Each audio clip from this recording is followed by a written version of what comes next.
My name is Terry Flennaugh. I'm an assistant professor at Michigan State University.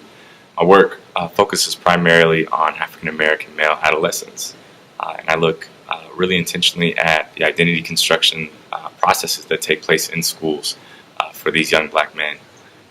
This work really came out of my own experiences as a young black man in schools, and having the experience of never being identified as someone that was gifted or talented, and not having been put into any of those classes. It really resonated with me when I had one teacher who said that I was brilliant and that all of these things were possible for me. So I would say that thinking about that interaction with the teacher and the way that I began to think of myself as a student, as a learner, had just a profound impact on my overall trajectory. When I got into a university and was able to start researching some of these experiences that I was having, I found that a lot of the work that revolves around identity construction and understanding of identity is really based on some really problematic frameworks of what identity is, understandings of ethnicity, understandings of masculinity.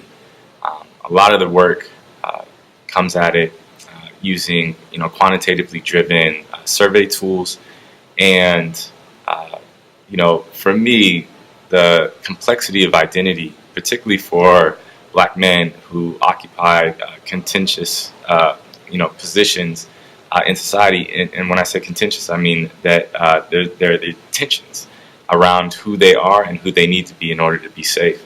Really complex understandings of identity were not being taken accounted for.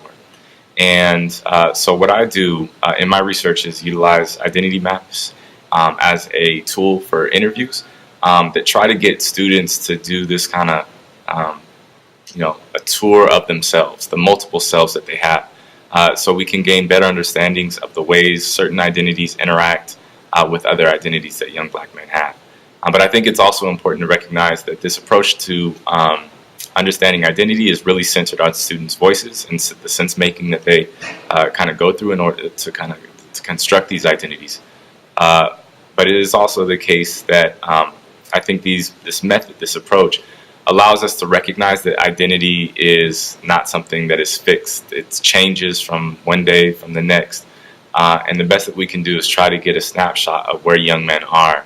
And try to understand how they're making sense of these multiple selves that they bring together into one being. So that's the work that I do, and I think those are important contributions to a conversation around identity that far too often has kind of perpetuated an idea that black males are some kind of monolithic group plagued by chronic underperformance, and this work is counter to that. And in fact, my work that looked at high-performing black males and not high-performing black males, adolescents in high school, there was a great amount of diversity across all of the young men.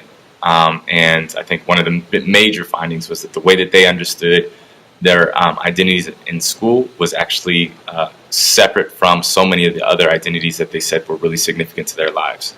So if anything, I think it's a charge for us as educators and teacher educators to be really intentional about the ways that we can incorporate the young men's school identity into the identities that mean something to them.